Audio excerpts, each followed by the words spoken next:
Hi, welcome to Integrative Preparedness. I'm Steve Smith. The guru's sick today. He's really feeling bad, so I'm up here holding this myself and hoping that I can make it work. Several years ago, a couple years ago I think, it was right after my first book had come out. We were down at Big Cedar, down at Table Rock Lake, which is down in southern Missouri, kind of close to Arkansas down there.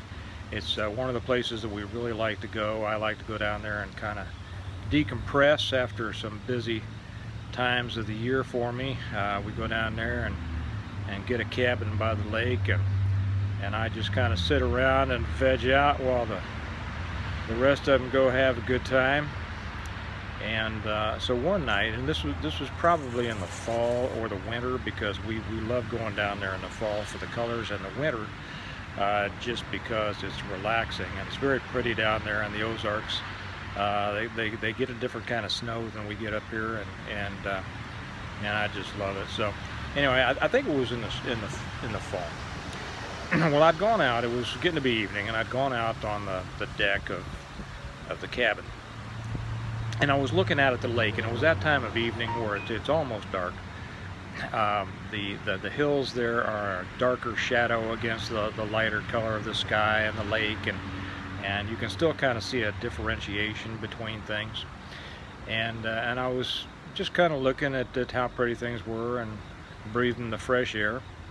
And my second son came out and stood next to me, and he was, I believe, 7 at the time. And he stood next to me for a minute. We didn't say anything, and I put my arm around him, and all of a sudden, out of nowhere, it kind of different for him, he said, "I think I see America." And it was so out of character for him to say that it kind of took me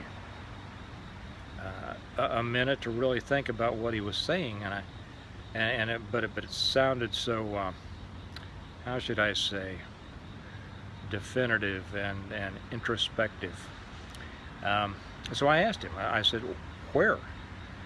And he pointed up towards the top of an adjoining hill to a cabin where a light had just come on at a cabin across the cove. And there was just a couple of stars that were out so far, or that we could see. And he said, "Right up there." And I just started thinking about that, what he had said. And we stood there for a few more minutes, and then he went back inside. And I kept standing there as it got darker and darker.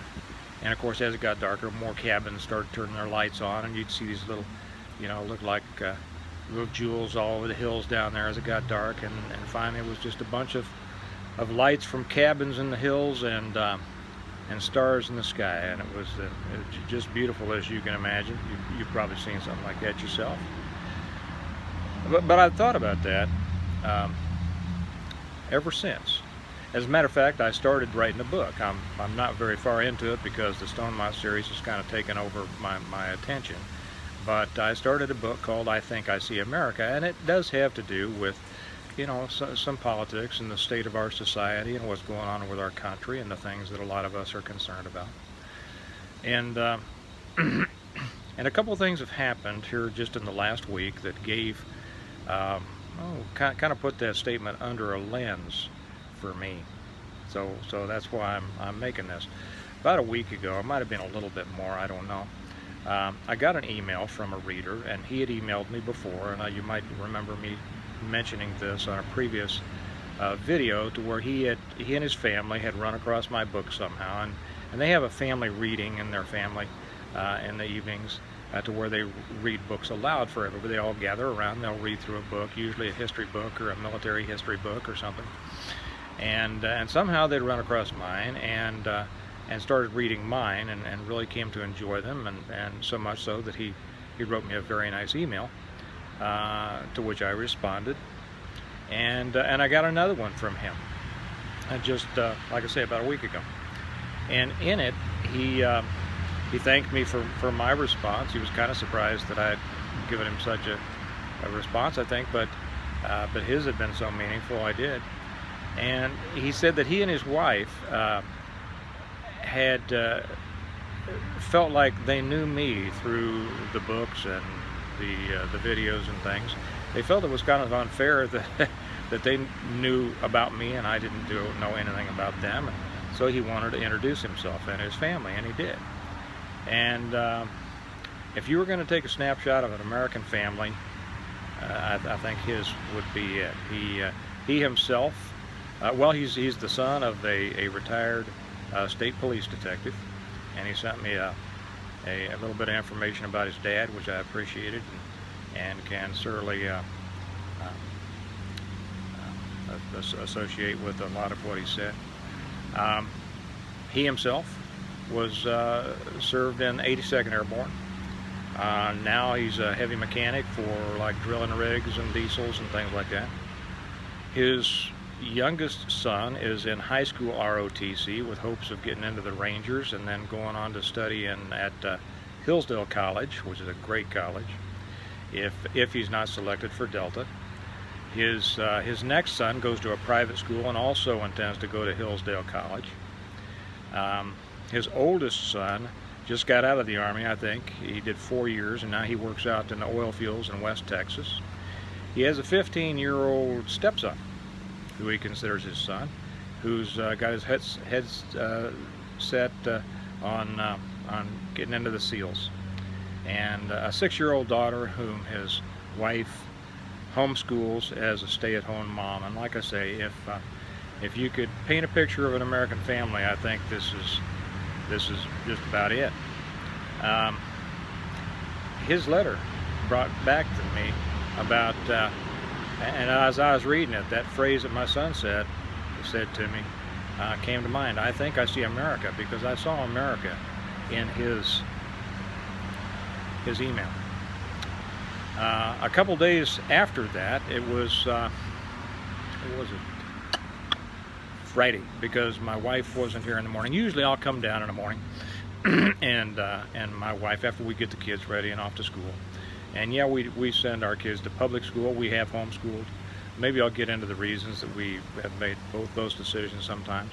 But I came down, and usually after we get them off, she and I will sit down in the front room. I'll have my first cup of coffee and kind of get myself ready to write for a while, but she'll come down and we'll talk about the headlines of, from Breitbart and Drudge, and basically it's a half an hour or so of, can you believe this, and spending some time with a soulmate that feels the way that you do about things is a great way to start the day. Well, she wasn't home. She had to go to something, and so she wasn't home. So anyway, I saw in my feed that Joe Fox had a new Patreon video up. So I saw the title was something like Disgusted or something, and so that appealed to me. So I clicked on that and I started listening, and he was giving his opinion on how this world is going and how our country is going and things like that. And I thought I was listening to myself. So I enjoyed it. Not that I like listening to myself, but I like listening to people who agree with me and with whom I agree. And so I was nodding my head through that whole thing. That's exactly right.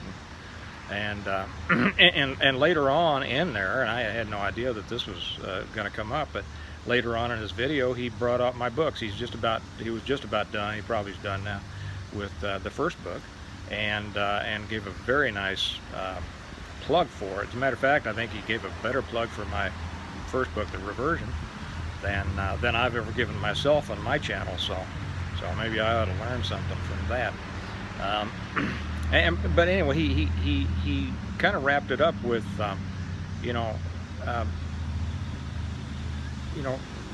people need to have a plan, and that's the truth. People need to come together in communities, and that's what my books are about. And he said that, and so was his book. He's written a book called Fade to Black. I'm not sure that if it's available to everyone. He writes it, I think, for his Patreon patrons. I'm not sure, but if it's available, I sure want to read it.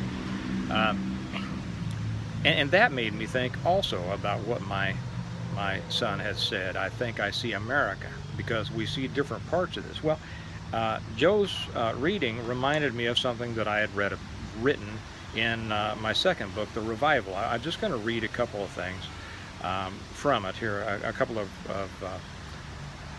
paragraphs, and then I'll kind of put these things together, and hopefully you'll see how this thing fits together. Excuse me while I try to hold this with one hand and make sure that you can still see me. Maybe some of you don't want to see me. Okay, it's Jim Wyatt who's talking, and he's kind of the head guy of the first few books anyway, and so he starts, and I won't read all the things like, and he turned to the side, and then he, whatever. I'll just read the words. It says, many of us have said that the country we grew up in had ceased to exist long before the collapse. The American, and this is not what I read in a previous, I know it may sound like it, but it's not what I read in a previous video. We said that the country we grew up in had ceased to exist long before the collapse. The America that valued liberty, virtue, morality, hard work, and self-reliance had devolved into a semi-socialist state of coddled, dependent, incompetent, politically correct crybabies who were offended by anything with which they disagreed, and who, by their sheer numbers and political influence, were able to stifle and control the producing class which had done most of the work to support them, consequently driving our once great country into a chaotic decline. The collapse returned us to a reset point, a point from which it may be possible to rebuild the America we once knew. Whether we will be able to do this will depend on a number of things, some of which will be beyond our control.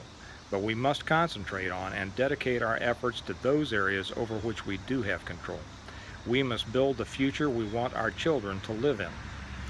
Patrick Henry said that virtue, morality, and religion are the great pillars of government, and were the armor that made our country invincible in its early days. John Adams said that the U.S. Constitution was made only for a moral and religious people, and that it was wholly inadequate for the government of any other. There can be no argument that those pillars cracked and crumbled in later years, or that the moral and religious underpinnings of our country dissolved in a culture increasingly consumed with self and celebrity worship. As Abraham Lincoln, Douglas MacArthur, and many others warned us, the nation which could not be defeated from without was eventually weakened and defeated from within.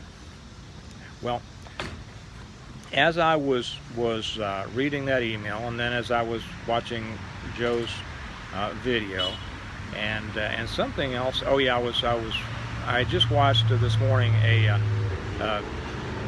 interview of Thomas Sowell, and I won't get into all that, but that kind of reminded me of it also. It made me think about what America do we see.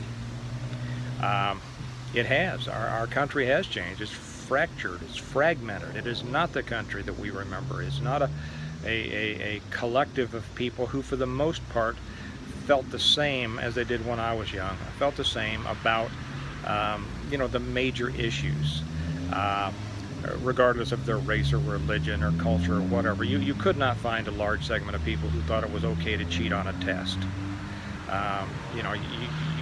You could not find a large segment of people who didn't think that it was right or didn't raise their children to stand up for what they believed in. At least that's my opinion. So when we say, I think I see America, I do still see America, but I don't see it as a whole. I see the threads of America going through a greater fabric of a fragmented country. I see it in, like I said, the emails like that, in posts and in videos like Joe's and like Zombie Farmer and like Real World Prepper and a lot of those other guys.